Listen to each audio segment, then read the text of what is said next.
साथियों, अभी अभी मैं महाराष्ट्र में नॉर्थ इंडिया से आया तो महाराष्ट्र में मनुस्मृति जलाने के संदर्भ में कंट्रोवर्सी देखने को सुनने को मिल रही है। ये जो मनुस्मृति दहन करने का कार्यक्रम करने वाले जितेंद्र आव्हाड जो राष्ट्रवादी के एमएलए है, उन्होंने ऐसा कार्यक्रम चलाने का क्यों कोशिश किया होगा, तो निश्चित रूप से उसके पीछे 7वें चरण का जो चुनाव हो रहा है और हो सकता है चुनावी फ़ायदा लेने के लिए इसका उपयोग उन्होंने किया या सोचा होगा, या इंडिया गठबंधन के लोगों को इसका फ़ायदा पहुंचाने की दृष्टि से ऐसा बयान उन्होंने दिया होगा, ऐसा कहा जा सकता है। दूसरी महत्वपूर्ण बात यह है कि मनुस्मृति जलाने का जो मुद्दा है वो अब साइड में रह गया है और बाबा साहब अम्बेडकर का अपमान हो गया है, ऐसा मामला बीजेपी वाले उठा रहे हैं। बीजेपी वालों को भी बाबा साहब अम्बेडकर के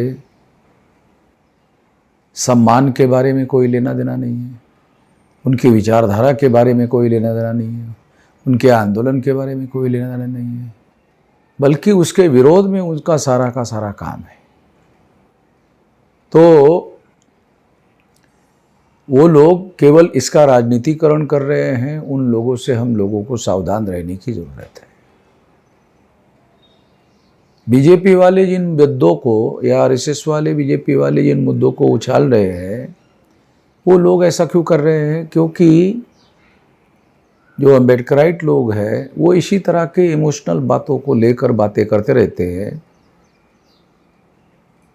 उनके पास भी बाबा साहब अम्बेडकर की विचारधारा, उनके आंदोलन के बारे में कोई ख़ास जानकारी नहीं है, और ना ही उनको जो इमोशनली काम करने वाले लोग हैं उनको कोई इस आंदोलन को आगे बढ़ाने का या देशव्यापी करने का उनका कोई मकसद नहीं है, ऐसा दिखाई भी नहीं देता है। वो केवल इमोशनली केवल उसका इस्तेमाल करना चाहते हैं और इमोशनल के आधार पर क्रिया और प्रतिक्रिया करते रहते हैं। इस कमजोरी को ध्यान में रखते हुए दूसरे लोग भी उनकी इन भावनाओं का इस्तेमाल और एक्सप्लॉयटेशन करने के बारे में योजना बनाते रहते हैं। भाजपा की प्रतिक्रिया उसी के अंतर्गत है। आव्हाड ने जो किया वो भी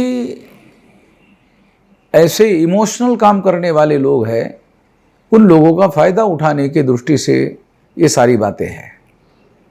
हम लोगों को फुले शाहू अम्बेडकर का आंदोलन सारे देश भर में बढ़ाने के बारे में विचार करना चाहिए, सोचना चाहिए, और इस तरह के कंट्रोवर्सी में समर्थन में या विरोध में शामिल होने के झंझट में हमको नहीं पड़ना चाहिए। इस आंदोलन को आगे बढ़ाने के दृष्टि से हम लोगों को ज़्यादा से ज़्यादा गंभीरपूर्वक काम करना चाहिए। इतना ही इस मौके पर मैं कहना चाहता हूँ। धन्यवाद।